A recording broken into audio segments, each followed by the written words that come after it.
한국항공우주산업의 RPA 구축 사례라고 이제 제목을 적어놨습니다. 실제 이제 브로셔나 지금 보시는 그 책자에 보시면 성공 사례라고 적어놨습니다. 근데 저는 끝까지 성공 사례가 아니라 구축 사례로 발표를 하게 돼서 장표는 구축 사례로 되겠다고 보시면 되겠습니다. 왜 이제 성공 사례라고 표현하기가 좀 쉽지가 않냐면 뒤쪽에 이제 충분히 설명을 드리겠지만 성공의 길은 사실상 멀다고 봅니다. 그래서 이제 구축 사례라고 표현을 해놨고 그게 많은 좀 요 자리에 계신 도입을 위한 도입을 준비하고 계신 업체들에서는 좀 많은 인사이트를 가져가기 위한 목적으로 이 자료가 만들어졌다라고 보시면 될 것 같습니다. 그 다음에 이제 관련된 업체에 죄송한 말씀이지만 처음에 이 이제 발표 요청이 접수가 됐을 때 초안이 업체에서 왔는데 대부분에다가 이제 업체에 관련된 이야기들이 많았는데 처음부터 끝까지 조사 하나까지 제가 처음부터 끝까지 작성을 다 했고 그 많은 인사이트를 드리기 위해서 장표가 준비됐다라고 보시면 될 것 같아요.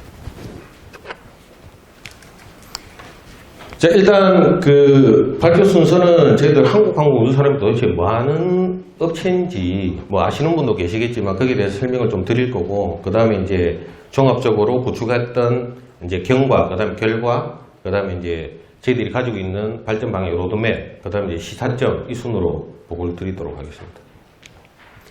자, 한국항공우주산업 100문이 불여일견이니까 간단한 동영상을 좀 준비했습니다.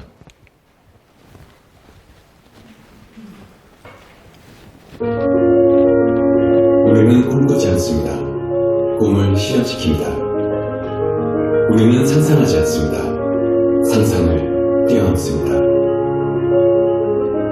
항공기 출고를 위해 수행 현장의 두면을 그리고 최초의 비행을 위해 수많은 시간을 묵묵히 준비해왔습니다. 그렇게 우리는 끊임없이 스스로를 성장시키며 미래로의 비상을 준비해왔습니다. 하늘을 향한 노력, 가능성은 현실이 되었습니다. 다양한 항공기 개발에서 글로벌 민항기 제작사의 핵심 파트너로 성장해온 시간들, 이제 우리의 기술로 우리의 하늘을 지키고 더 나아가 세계의 하늘을 누빕니다. 그것은 우리의 자부심이 되었지만 이에 안주할 수 없습니다. 한치의 오차도 없는 완벽한 기술로 더 안전한 하늘을 만들고 세계와의 경쟁 속에서 스스로를 더 강하게 키워갑니다. 그동안 더 빠르게, 더 높이, 더 멀리 날 수 있는 방법을 연구해왔다면 이제 우리는 그 기술의 가치를 생각합니다. 삶을 변화시키고 보다 스마트한 세상을 열기 위해 무한한 가능성을 제시할 때 기술은 비로소 진정한 가치를 갖게 될 것입니다. 열정과 기술이 만나 시간과 공간의 제약을 넘어서고 상상력과 현실이 만나 미래의 하늘이 될 수 있도록 당신이 꿈꿔온 하늘을 우리가 만들어갑니다. 꿈을 넘어 현실로 미래로 날아온다. 카이. 박수 한번 치주세요. 회사 광고하러 온 건 아니고요. 이런 업체가 있다, 국내에도. 그건 좀 알아주셨으면 좋겠고, 국내 유일의 항공기 체계 종합업체입니다. 그 말은 항공기 이제 개발부터 시작해서 이제 설계, 그 다음 생산, 그 다음 후속 지원까지 모든 것을 다 수행을 하고 있고요. 그 외에 이제 개조 개발, 그 다음에 이제 항공기 MRO 훈련 체계, 우주 사업까지. 앞서 보셨던 동영상에 KPX 비행기를 제외한 나머지는 실질적으로 저희들 공장에서 만들고 운영을 하고 있는 이런 상태가 되겠습니다. 그래서 카이는 지금 19년 기준으로 한 3조 정도의 매출을 하고 있고 한 직원은 한 5,000명 정도 되는 규모입니다.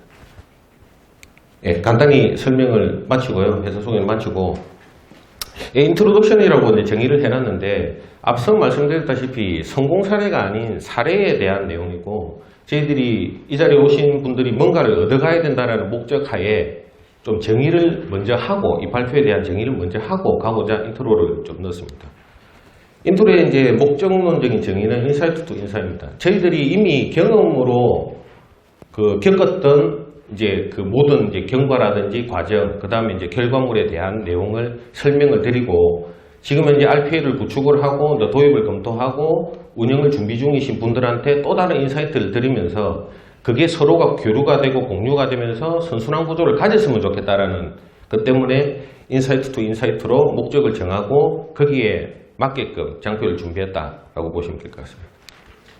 자, 그러면 이제 본격적으로 이제 카이 RPA 프로젝트에 대해서 말씀드릴 건데, 첫 번째 이제 RPA는 앞서 이제 이경희 이사님부터 시작해서 아마 오전 시간에 많은 분들이 이야기를 하셨을 겁니다. 저희들 카이도 마찬가지로 여기에 이제 있는 내외부 환경에 이제 좀 대응을 하고자 RPA를 검토를 했고요.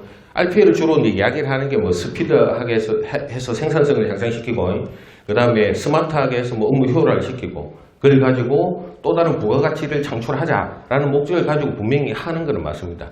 카이도 당연히 이 논리에 혹해가지고 RPA를 검토를 하게 됐어요. 근데 저희들은 그냥 하지는 않았습니다. 그러면 일반적으로 뭐 RPA뿐만이 아니라 다른 솔루션도 마찬가지인데 도입을 해놓고 사장되는 경우가 워낙 많습니다. 저는 이제 한 그 17년 정도를 구매 업무를 하다가 한 4, 5년 정도부터 이제 IT 업무를 하게 됐는데, 구매하면서 사줬던 솔루션부터 시작해서 소프트웨어가 상당한데 실제 쓰지도 않고 사장되는 게 어마무시하게 많다는 거죠. 근데 그거를 답습하고 싶은 생각은 전혀 없었죠. 그래서 철저한 효과 검증 단계를 거쳤습니다. 그냥 효과 검증을 단순하게 한 게 아니고 국내의 사례를 중심으로 해서 사례 조사를 충분히 했고요. 그 다음에 실패를 했던 요인, 그 다음에 성공을 했던 포인트들을 저희들이 스타디를 하게 됐습니다. 그 다음에 여기 아마 삼성 S사도 와가 계시고 뭐 다른 S사도 와가 계신 걸로 알고 있는데 저희들이 벤치마킹을 다녔어요. 이미 국내에 도입한 RPA 업체들에 대해서. 그 다음에 국내 뭐 접근하기 쉬운 국내 솔루션에 대해서 저희들이 실질적으로 테스트를 하고 파일럿 과제를 개발을 했습니다. 그거를 실제 한 3개월 정도 운영을 하고 이게 정량적인 효과가 분명히 있구나 라는 걸 저희들이 몸소 느꼈죠. 그 유리 6개 과제를 저희들이 실질적으로 파일럿으로 개발을 해서 운영을 했고, 시간 기준으로 휴먼과 봇의 시간 기준으로만 76%의 효과를 봤습니다. 저희들이 한 50% 미만 정도의 효과면 아예 트라이도 안 했을 걸로 실제 생각이 들지만 76%라는 좀 과감한 효과가 이제 확인이 됐기 때문에 RPA를 한번 해보자 라고 해서 거기에 대한 비용적인 측면부터 시작해서 이제 디지털화를 해야 됩니다라는 킥인 과제로 RPA를 선정을 하고 임원분께 보고를 드리고 전사적인 홍보를 하기 시작했습니다. 전사적인 홍보는 앞서 이제 에코에서도 말씀드렸다시피 왜 중요하냐는 아무리 강조해도 부족하지 않습니다. 홍보는. 전사적으로 확대를 하기 위해서는 홍보밖에는 답이 없고요. 그 하는 방법도 뒤쪽에 좀 설명을 드리겠지만 저희들은 실 단위 기준으로 조직 단위를 찾아다니면서 실질적으로 설명도 하고 구현된 파일럿 과제를 보여주기까지도 했습니다. 그래서 저희들은 327개에 대한 과제 풀을 확보를 했습니다. 근데 단순하게 과제 풀을 확보한 것이 아니고 뭐를 하겠다라는 게 아니고 어떤 프로세스로 일을 하면서 몇 시간이 걸리는데 어느 정도의 효과가 있을 겁니다. 왜? 76%라는 우리가 사례가 있기 때문에 이거를 가지고 실제 임원분들한테 보고를 하고 어려운 투자를 이끌어내면서 RPA 프로젝트를 하게 된 거죠. 근데 RPA 프로젝트도 그냥 착수한 게 아니고 여기 보시다시피 RPA 플랫폼에 대한 기본적인 컨셉을 가지고 갔습니다. 저희들은 이제 뒤쪽에 이야기가 있겠지만 중앙 통제형으로 저는 부르는데 중앙 집중형으로 하고 뭐 아마 앞에 에코에서 이야기한 그런 컨셉을 저희들이 가지고 그 다음에 효과 중심의 100대 과제를 공격적으로 하겠다. 그 다음에 RPA 발전 로드맵을 수립을 해서 실질적인 프로젝트를 시작하게 됐습니다. 근데 저희들이 지금 RPA를 100개를 운영하고 있다라고 하는데 이게 이제 체감적으로 안 와닿죠. 저희들이 RPA를 실제 구축하기 시작한 거는 작년 6월이거든요. 실제 1년이 안 돼가지고 100개를 구축했다라고 보시면 되고 그게 안정적으로 운영이 되고 있다라는 걸 보시면 아마 뭐 나쁜 사례는 아니지 않나 이런 생각이 듭니다. 그래서 저희들이 프로젝트를 하면서 앞서 말씀드린 대로 기본적으로 목표 100개라는 목표, 양적인 성장을 무조건 달성하겠다는 목표를 가지고 그 다음에 포탈을 중앙통제형을 운영하기 위해서 운영과 관리에 대한 효과성을 위해서 포탈을 구축을 한다라는 컨셉을 가지고 이게 도대체 RPA는 그냥 단순하게 그냥 과제 개발만 그치는 게 아니고 앞으로 어떻게 발전을 시켜나가고 카이의 디지털 전략에 맞게끔 갈 거냐, 아니면 ISP 전략에 맞게끔 갖고 갈 거냐라는 이제 발전 로드맵을 수립을 하고 이 프로젝트를 진행을 했다. 그 말은 앞서 다시 이제 앞서서 또 설명을 드렸겠지만 그냥 한 게 아니고 많은 사전의 준비 작업을 거치고 진행을 한 프로젝트다라고 보시면 될 것 같습니다. 그래서 이제 RPA 이제 구축 결과를 하나하나 설명을 드릴 건데요. 크게 두 가지가 있습니다. RPA를 구축한 내용, 그 다음에 RPA에 대한 포탈에 대한 내용. 이 용도가 조금 다르긴 하지만 전반적으로 그 현황을 보여드리도록 하겠습니다.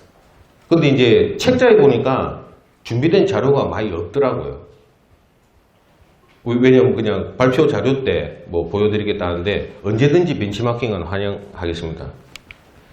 자, 일단 여기 위에 있는 거는 저희들 이제 RPA 과제 개발한 추이를 보여주는 거고요. 실질적으로 RPA 그 포탈에 있는 내용입니다. 그 다음에 이제 밑에는 거기에 맞게끔 저희들이 포탈을 연계한 내용이고요. 예. 사진에 집중하지 마시고 발표하는 저한테 좀 집중을. 농담입니다. 그러니까 제가 아까 이경희 이사님 발표하실 때 이경희 이사님이 이 농담을 딱 던졌는데 안 웃으시더라고요. 아, 이 설분들은 잘 안 웃나? 이 생각했는데 웃으시네. 자, 실제 저희들은 RPA 과제를 개발할 때 그 19년 6월부터 시작해서 전체적으로 19년 12월 달에 100개의 과제를 완성을 했습니다. 한데 이제 6단계로 나눠서 에자일 방식으로 6단계로 과제를 개발하고 운영에 반영을 했죠. 그 말은 이제 15개를 개발해서 바로 운영에 투입을 하고 효과를 계속적으로 창출을 했다는 거죠. 단계별로. 그리고 가장 중요한 포인트인 저희들이 역량을 내재화를 시켰습니다. 지금 이제 여기 제 팀원도 와가 있는데 RPA 전문가, 역량이 내재화된 전문가가 한 명 와가 있습니다. 네, 실제 개발을 지금 하고 있고요. 그래서 기본적으로 이제 효과가 RPA는 누가 봐도 명확하게 드러납니다. 그러다 보니까 이런 에자일 방식으로 적용을 했고 그를 효과적으로 운영 관리하기 위해서 역량도 내재화했다. 근데 더 중요한 거는 이게 제일 중요합니다. 저희들이 6개월 만에 100개를 했다는 이야기는 거의 한 달에 한 15개, 20개를 개발해야 된다는 이야기거든요. 근데 RPA를 하기 위해서는 사전에 프로세스도 정의해야 되고요. 현업이 와서 참여도 해야 되죠. 그래야 프로세스를 이해할 거고 개발하는 사람이 그걸 알아야 코딩도 할 거고 프로그래밍 할 거 아닙니까? 그 시간이 무제한이 든다는 거죠. 저희들은 사전에 준비를 많이 했는데도 불구하고 저희들이 1개월이라는 추가적인 시간이 소요가 됐고 실제 개발을 하면서 발전한 거죠. 하지만 이게 사전에 준비가 되지 않으면 비용도 많이 드실 거고 시간도 많이 소요가 되실 거다라는 거죠. 그만큼 이게 사전 준비 중요하다. 근데 그냥 과제풀만 한 게 아니고 앞서 말씀드린 대로 프로세스도 정의 다 하고 시간도 측정하고 이게 가능하냐 안 하냐에 대한 그 여부도 저희들은 이제 내부적인 기준에 의해 갖고 타진도 다 했다는 거죠. 그 다음에 이제 포탈 구축 부분인데 한 50개 정도 되는 시점에 저희들이 실제 과제 확인하고 예약하고 실행하는 단계에 대한 부분을 1차적으로 오픈을 해서 운영을 시켰고요. 그 다음에 이제 대시보드, 성과 관리하는 대시보드, 그 다음에 헬프 데스크라고 이제 개발 관리하는 부분을 오픈해서 실제 지금까지 운영을 하고 있습니다. 요거는 조금 뒤에 보면 상세하게 어떻게 포탈이 구축되어 있는지 그 사례를 볼 수 있도록 하겠습니다. 자, 다음은 과제 현황 부분입니다. 저희들이 이제 100개 과제를 운영을 하고 있고 앞서 말씀드린 대로 그 홍보를 위해서 45개실을 일일이 찾아다니면서 설명을 했습니다. RPA가 이런 게 있어요. 과제 주세요. 근데 뭐라고 했냐면 야 그거 엑셀에 매크로 아니야? 야 그거 폭스프로로 짜도 짜. 대부분의 반응이 그렇고요. 그러면 야 현업이 참여 안 해도 버튼만 누르면 돼. 이게 현업의 반응입니다. 100%. 그래서 이거 보시면 특이한 케이스가 총 100개 기준으로 해서 실 기준으로 보면 한 36%인데요. 팀 기준으로는 16%밖에 안 돼요. 실제 이 과제를 운영하는 팀은. 근데 특이하게 기체, 뭐 해외 이런 식으로는 파란색으로 되어 있는 사람들이 78%를 차지하고요. 본부 기준으로는 총 5개 본부가 있는데 2개 본부가 92%를 차지합니다. 불균형이 엄청나게 있죠. 이 이유가 왜 있냐라는 거는 뒤쪽에 제가 이제 시사점이나 이런 데서 한 번 더 설명을 드리도록 하겠습니다. 하지만 이게 RPA가 가지는 특성이다, 운영의 특성이다라는 걸 인지를 하셔야 돼요. 네. 그 다음에 이제 유형 기준으로 보면 뭐 말할 것도 없이 사실상 단순한 자료 추출해서 가공, 공유하는 단순 업무 위주입니다. 하지만 저희들은 여기서 이 그만둘 생각은 RPA가 전혀 없고요. 앞서 이제 왜 성공이라고 말하지 않는 이유가 사실은 여기에 있습니다. 지금 현재로서는 그냥 단기 성과 위주의 단순 업무 위주로만 RPA를 지금 적용을 하고 있는데 그렇게 가고 싶은 생각도 없고 지금 당연히 파일럿으로 더 다른 이제 IT 신기술과 융합을 하는 준비를 지금 하고 있는 상태입니다. 자, 그 다음에 이제 구축 효과입니다. 앞서 이제 말씀드렸다시피 RPA는 단기간 내의 성과가 너무나 명확합니다. 도입하시면 그거는 필히 느끼실 거예요. 자, 지금 보시면 저희들이 실제 100개가 된 게 12월이잖아요. 12월 이후에 전체적으로 3,600회 정도가 실행이 됐고요. 그 다음에 금액 기준으로는 8.7억입니다. 저희들이 이제 산정하는 ROI의 정량적인 효과 8.7억 산출 방법은 휴먼 대 봇의 시간의 갭, 그 다음에 그거에 의해서 발생되는 이제 유주 시간의 창출, 이 두 가지를 가지고 저희들은 이제 정량적 효과를 산정하는데 오늘 아침에 이제 제가 이제 출근했다가 이제 서울 오는 버스를 탔는데 오늘 아침에 4,000회가 넘었고요. 효과 금액이 10억이 넘었습니다. 지금 보시면 4월 17일 기준이죠. 한 15일 만에 금액이 또 2억 정도가 추가가 된 거죠. 그 정도로 효과는 명확합니다. 하지만 운영과 관리, 앞서 보셨던 그런 불균형들을 없애야 될 숙제는 RPA가 당연히 무조건 가지고 있다라고 이해를 하셔야 되고, 그 다음에 이제 정성적 효과 부분인데 여기서 강조를 드리고 싶은 부분이 하나 있습니다. 정성적 효과는 그 RPA를 도입하고자 하는, 그 다음에 RPA를 공고하는 업체들이 이야기하는 목적과 다르지 않습니다. 적시성도 확보됐고요, 유예시간도 확보됐죠. 보이지 않습니까? 근데 요거 특이한 게 저는 정량적인 효과보다 사실은 정성적인 효과를 더 강조드리고 싶은 부분이 이 부분입니다. RPA를 도입을 하면서 맛을 본 사람들은 다시 RPA를 하고자 프로세스를 자기 스스로가 혁신을 하더라고요. 그 사례를 저희들이 본 거죠. 경험을 하면서 100개라는 그 많은 케이스에서. 그 말은 전사적인 프로세스 혁신의 툴로서의 RPA가 가치가 충분히 있다라는 그가 정량적인 사실 뭐 임원들이나 관리자분들이 관심 있는 정량적인 효과보다 더 효과적이고 봐야 될 포인트지 않냐라는 생각이 듭니다. 자, 그 다음에 이제 RPA 포탈 부분입니다. RPA 포탈은 죄송한데 물 좀 주시면 안 될까요? 아, 죄송합니다. 없네요. 자, RPA 포탈 부분입니다. RPA 포탈은 뭐 앞서 이제 이경희 이사가 에코IT의 이경희 이사가 많이 이야기를 했지만 실제 사례는 못 보여드렸으니까 그걸 보신다고 생각하시고, RPA 포탈은 크게 이제 관리 기능과 이제 실행 기능 두 가지로 지금 크게 구성이 되어 있고요. 이제 그 상세한 내용은 뒤에 참조 자료로 이래 구체적으로 좀 보여드리도록 하겠습니다. 자, RPA 포탈은 제일 큰 게 대시보드가 되겠습니다. 이 대시보드는 가시성부터 시작을 해서 RPA가 운영되는 모든 측면을 한눈에 가장 중요한 포인트에 대해서 확인을 할 수 있어야 됩니다.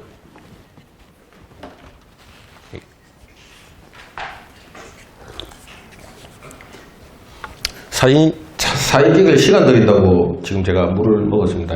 빨리 찍으시고. 이 에코 이거 보여줘도 되죠?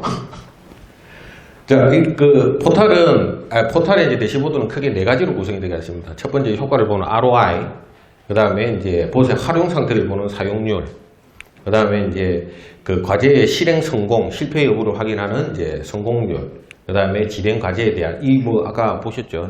이 내용이 진행 과제 현황을 보는 요 크게 네 가지 카테고리로 되어 있고, 관리자분들은 이것만 봐요. 딴 거 안 봐요. 원래 이게 이 컨셉이 이쪽에 파란색 부분이 원래는 이 컨셉이 아니었고요. 자, 8억이야. 9억이야. 9억인데, 자, 그러면 한 사람당 예를 들어서 연봉이 1억이라 치면 8명 없어지네. 여기다 8명 표시해줘. 이게 관리자분들이 보는 포인트예요. 인력의 재배치 없습니다. 사람 빼라고 합니다. 임원들은 부추로. 근데 이제 저희들은 효과 기준으로 가시죠 라고 해서 이렇게 이제 포탈을 주겠고요. 근데 이거 말고 사실 포탈에서 가장 중요한 부분은 저는 사용률과 성공률이라고 봅니다. 자, 사용률 요거 보시면 저희들이 지금 100개 과제를 운영하는데 봇을 저희들이 산 거는 15개 봇을 샀고요. 그 중에 관리자용 5개를 제외하고 10개의 100개의 과제를 운영하고 있습니다. 상당하죠? 근데 전체 사용률은 22%밖에 안 돼요. 근데 앞서 효과에서 보셨다시피 저희들이 거의 3,600회, 오늘 기준으로 4,000회라는 RPA 과제를 실행을 했는데도 실제 사용률은 22% 수준밖에 안 됩니다. 사용률이 낮은 거 아니냐? 아닙니다. 절대 프로젝트 처음에 시작할 때 업체분들은 10개 가지고는 100개 과제 택도 없습니다라고 이야기했거든요. 근데 실제 저희들은 단순한 아이디어지만, 뒤에 보시겠지만 단순한 아이디어지만 그 아이디어를 적용을 해서 이거를 실현을 했다라고 보시는 게 더 맞다. 그 뒤에 아이디어는 다음 장에서 보여드리도록 하겠습니다. 그 다음 이제 성공률인데 이게 홍보의 효과에 100% 영향을 줍니다. 확산과 홍보가 아무리 강조해도 지나치지 않다고 말씀드렸는데 성공을 해야만 RPA 과제가 도출이 되고요. RPA를 계속 해달라고 이야기를 합니다. 근데 성공은 RPA의 기술적 문제가 절대 아닙니다. 오류를 발생시키는 이유는 전부 다 외부적인 환경. 현업 지가 잘못한 거. 지가 잘못했는데 우리 보고 RPA가 문제라고 이야기를 해요. RPA의 기술적인 문제는 하나도 없어요. 지가 예를 들어서 많은 어플리케이션들이 연결이 돼가 있는데 지가 ERP에다가 SR을 신청을 해서 폼을 바꿨거나 테이블을 바꿨어. RPA는 그걸 인식을 못해. 그래가 죽는 경우가 많죠. 그러니까 외부적인 영향이 더 크다는 거지. 근데 그걸 모르지만 RPA를 관리하는 입장에서는 성공률을 분명히 관리를 하셔야 되고요. 이거 밑단에 더 중요한 거는 변경 관리가 실현이 돼야 된다라는 겁니다. 자, 그 다음에 이제 중요하다고 말씀드렸던 것 중에 포탈 화면 중에 하나인데 과제 실행 부분입니다. 요거는 과제에 대한 자기 과제에 대한 내용을 바라보는 거, 정보, 그 다음에 예약된 내용을 보는 거, 그 다음에 실제 실행하는 구조로 되어 있고요. 그 다음에 이제 이게 22%를 달성한 핵심적인 요인인데 아주 심플합니다. 단순한 원리였죠. 극장식, 극장 예매식. 저희들이 최소 예약 단위를 30번으로 분리를 했고요. 그 다음에 이제 실제 실행된 과제의 실적 데이터, 실행 시간 실적 데이터를 기준 정보로 해서 자기가 예약이 가능한 형태대로 기준 정보를 관리를 하고 언제든지 봇의 가용성과 날짜와 시간을 확인하고 예약을 해서 실행을 시킬 수 있도록 구조를 만든 거죠. 그러다 보니까 뒤에도 이제 그 카운트된 내용도 보시겠지만 3,000회, 4,000회까지도 지금 현재 실행이 되고 성공률을 가진다는 거죠. 그래서 아주 심플한 내용이지만 효과적이다. 그래서 100개의 과제를 지금 현재 10개의 봇으로 22%의 가동률을 가지고도 사용을 하고 있다라는 이야기입니다. 자, 그 다음에 이제 요거는 실제 화면은 아니고요. RPA 포탈에 있는 통계 기능에 대해서 이제 집계된 내용을 이제 도식화한 그래프입니다.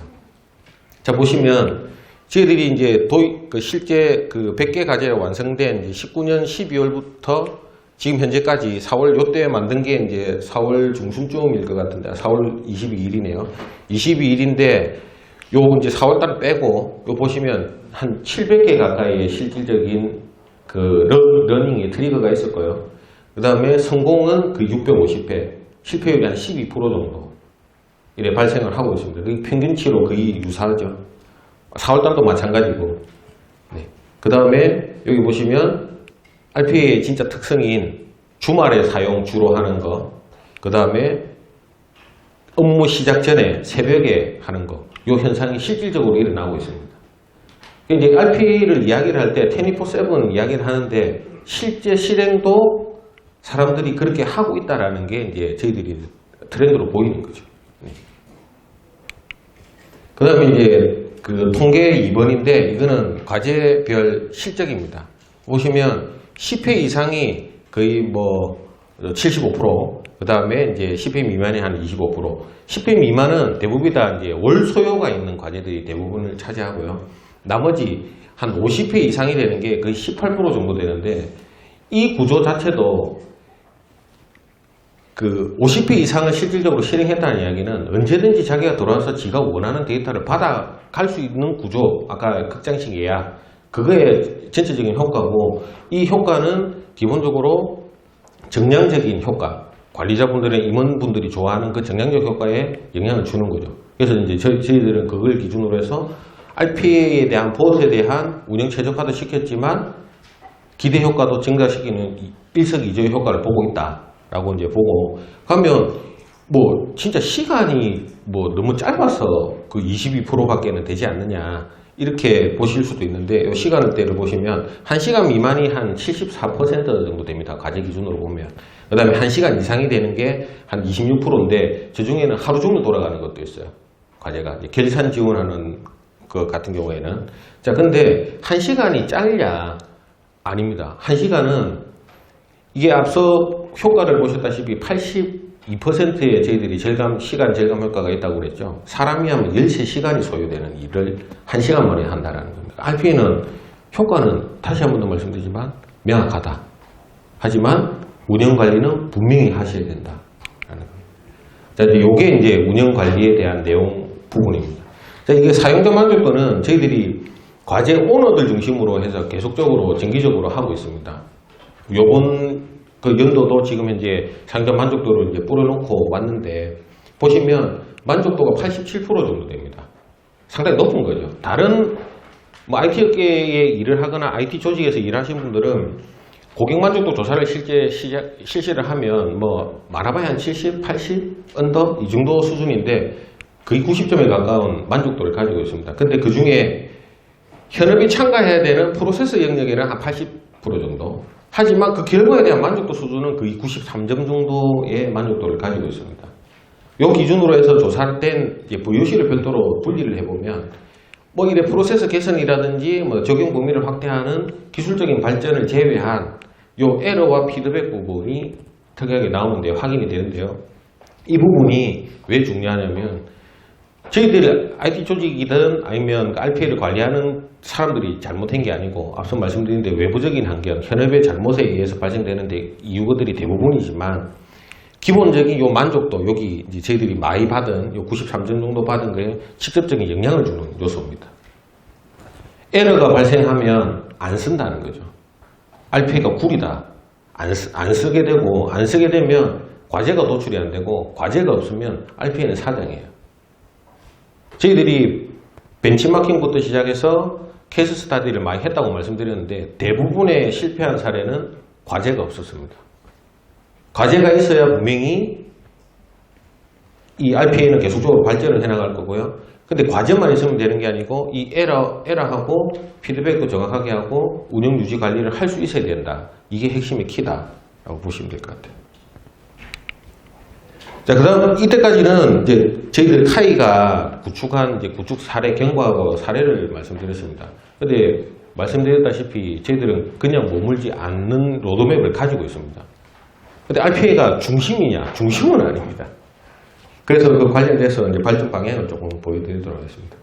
정말 고맙게도 이제 저희들은 오토메이션 애니웨어하고 국내 솔루션 한 개를 두 가지를 쓰고 있는데 오토메이션 애니웨어에서 저희들 카이를 진단을 했습니다. 프로젝트 막판에 진단을 했는데 고맙게도 이제 어드밴스 단계로 이제 진단을 했어요. 근데 개인적으로는 동의를 하지는 않습니다. 이제 양적인 성장과 그 다음에 RPA 포탈로 의한 가시성을 확보한 거, 봇에 대한 운영 관리가 효율적이다라는 컨셉에서 아마 어드밴스로 진단을 한 것 같은데, 하지만 저희들은 여기 단계에서 뭐 멈추지 않고 기본적으로 AA에서 이야기하는 머추얼 단계가 목표는 아니지만 양적인 성장을 당연지사 추가적으로 해야 되고 질적인 성장까지도 저희들은 하려고 하는 로드맵을 가지고 있다. 그럼 보면 이제 RPA를 앞서 이경희 이사도 이야기를 했습니다. 너무 중복되는 내용이 많아가지고 조금 짜증은 하지만 다시 한 번 더 강조를 드리면 RPA는 그냥 가는 게 아니고요. 처음에는 단순 반복을 하다가 다중 업무, 그 다음에 빅데이터와 인공지능을 합해갖고 의사결정을 지원하는 게 최종적인 골이 돼야 됩니다. 근데 RPA 지원 잘 수 있냐? 절대로 못합니다. 그 측면에서 보면 저희들 카이는 양적인 성장은 실질적으로 했지만 질적인 성장은 기본 수준에 머물러 있죠. 이래서 저희들은 성공이라고 말하고 싶은 생각이 없는 거죠. 최소 3단계 정도는 가야 안 되겠습니까? 그래서 저희들은 지금 뭐를 하고 있냐면 여기 보시다시피 프로세스 마이닝과의 파일럿을 준비를 하고 있습니다. 말씀을 안 드리고 이제 넘어갔지만 앞에 이제 과제 327개 나왔을 때 과제가 추진 동력이라고 말씀드렸는데요. 과제를 달라고 하면 절대 안 줘요. 저희들이 능동적으로 찾겠다. 능동적으로 찾기 위한 진화를 위해서 프로세스 마이닝을 저희들이 지금 현재 파일럿을 하고 있고 테스트를 하고 있습니다.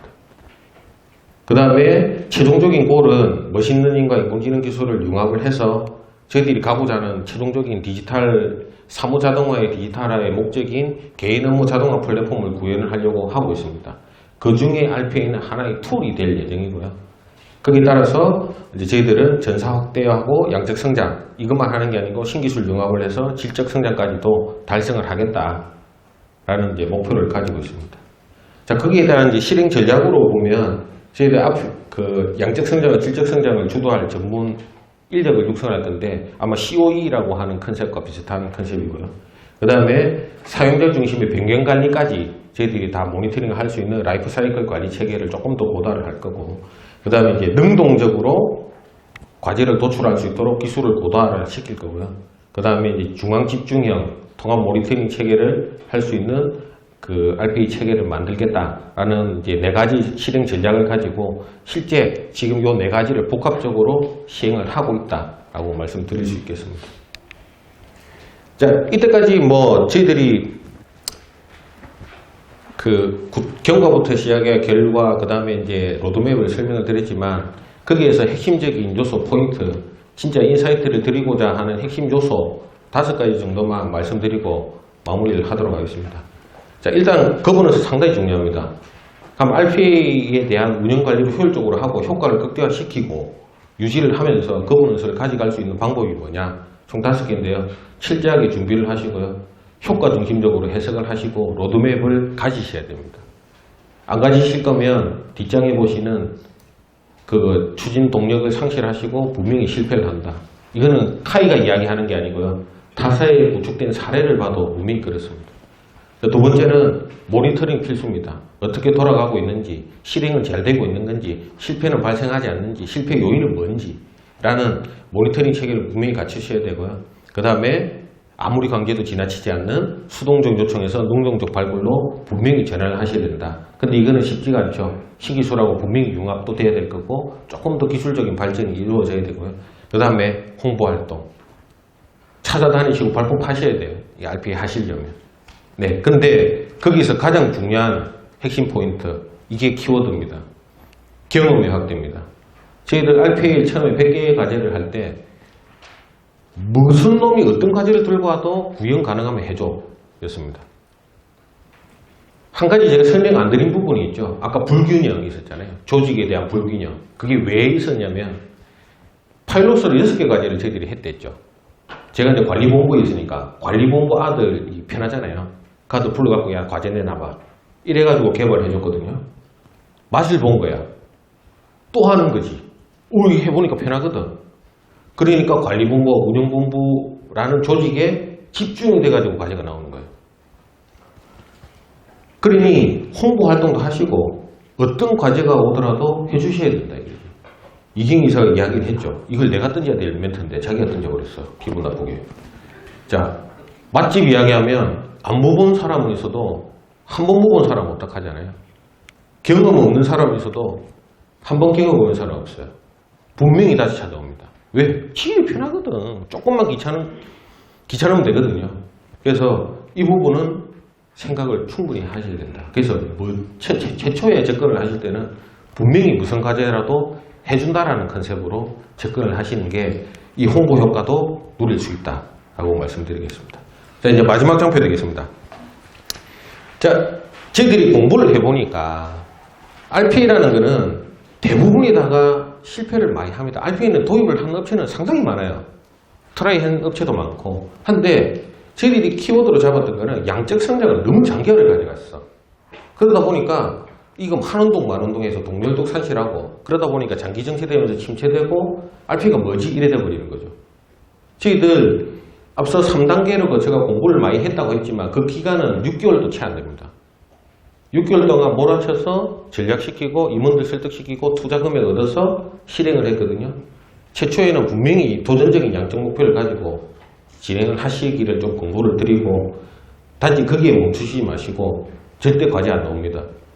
질적 성장을 같이 하시면서 능동적으로 진화를 하면서 효과를 지속적으로 담보할 수 있도록 가는 게 전략을 수립하시는 게 맞다라는 말씀을 드리고 도입을 준비하시면서 그다음 운영 확대를 하시기 위한 업체들 기준으로 좀 많은 참조가 되셨으면 좋겠다라는 걸로 발표를 마치도록 하겠습니다. 감사합니다.